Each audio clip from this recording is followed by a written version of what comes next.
Welcome to SS law. तो आज हम देखेंगे एम्प्लॉय कंपनसेशन एक्ट 1923 जो कि लेबर लॉ का पार्ट है। ये एग्ज़ाम पर्पज से कुछ शॉर्ट्स नोट्स हैं जो आपको एग्ज़ाम टाइम में शायद हेल्पफुल हों, और मैं सिर्फ वो चीज़ें ज़्यादा एक्सप्लेन करूँगी जो एग्ज़ाम में आई हैं। सबसे पहले हम देखेंगे कि एम्प्लॉय कंपनसेशन एक्ट क्या है और इसकी ज़रूरत क्यों पड़ी। तो कंपनसेशन एक्ट से बहुत सिंपल शब्दों में अगर बोलूँ तो एक चीज़ समझ में आती है कि किसी को कंपनसेट करना, मतलब एम्प्लॉय को, वर्कर्स को कंपनसेट करना। बहुत बार ऐसा होता कि जो एम्प्लॉयर होते हैं वो कंपनसेट नहीं करते हैं।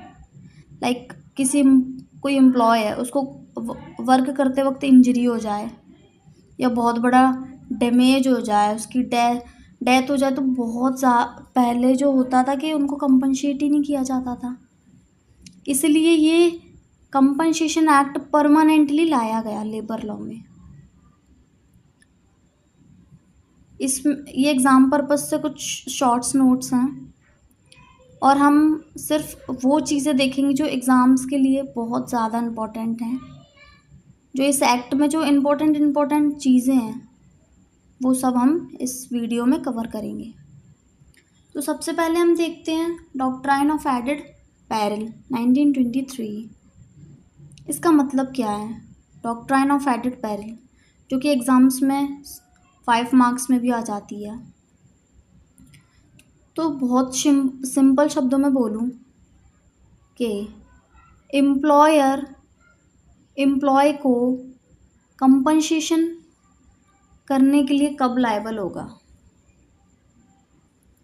तो एम्प्लॉय को कंपनसेशन करने के लिए जब लायबल होगा जब एक एम्प्लॉय उसके इंस्ट्रक्शन पे काम करे, उसने जो बताया है रूल रेगुलेशन फॉलो करे, और तब उसको कोई डैमेज या कोई इंजरी हो जाती है वर्क करते वक्त, तो एम्प्लॉयर कंपनसेट करने को लायबल होगा।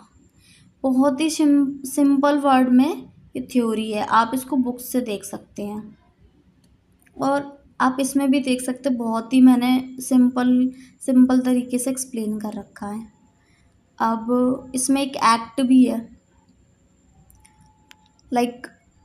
उस एक्ट में एक अमेंडमेंट हुआ 2009 में।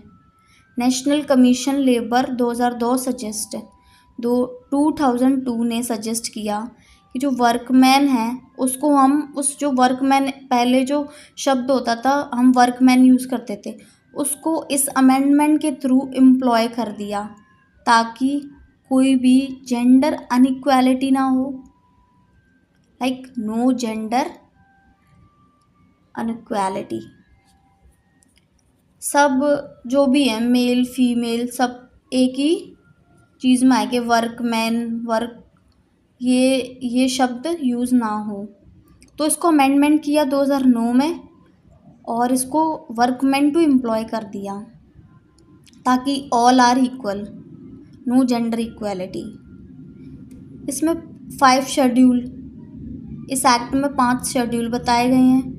तो फर्स्ट शेड्यूल में हम देखेंगे, इसमें बताया है कि एडेड परमानेंट टोटल डिस्प्लेसमेंट, मतलब वो एम्प्लॉय जो कि बिल्कुल परमानेंट डिसेबल हो गए हैं, बिल्कुल करने लायक नहीं है, कुछ भी वर्क करने लायक नहीं है। देन उसके बाद हम एम्प्लॉय कंपनसेशन एक्ट 1923, जिसमें 5 शेड्यूल दिए गए हैं। फर्स्ट शेड्यूल जो कि ऐड करता है परमानेंट और डिसेबल लोगों को, मतलब जो परमानेंटली डिसेबल हो गए हैं उनको। और शेड्यूल 2 कहता है कि सेक्शन 2(1) में जो डेफिनेशन दी है वही शेड्यूल 2 में भी फॉलो होगी। अमेंडमेंट जो 2009 और 2010 के लगभग जो अमेंडमेंट हुआ था वो भी शेड्यूल 2 में ही आएगा। तो जो है इस लिस्ट में कौन कौन आएंगे, रेलवे, क्रेऑपशिप, aircraft, driver, helper, mechanism, motor vehicle act, clerk, ये लोग इस लिस्ट में ऐड किए गए हैं, शेड्यूल 2 की लिस्ट में। आई मीन लोग नहीं, ये चीज। Government have power to add more, government को पावर है कि वो और ज़्यादा ऐड कर सकती है, लाइक रेलवेज की तरह और चीज़ों को भी ऐड कर सकती है। शेड्यूल 3 बोलता है occupational disease list.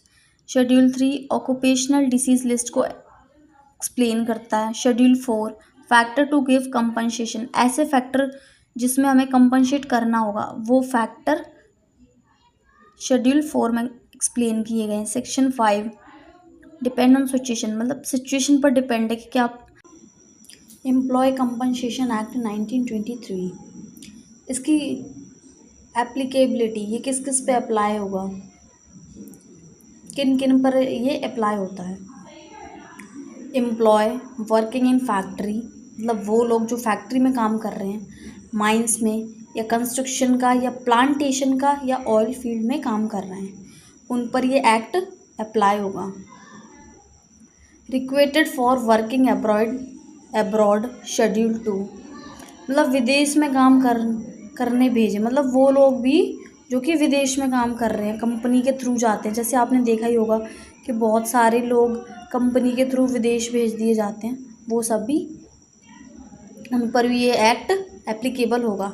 Driver, helper, cleaner, motor vehicles वाले जो लोग हैं उन सब पर ये अप्लाई होगा।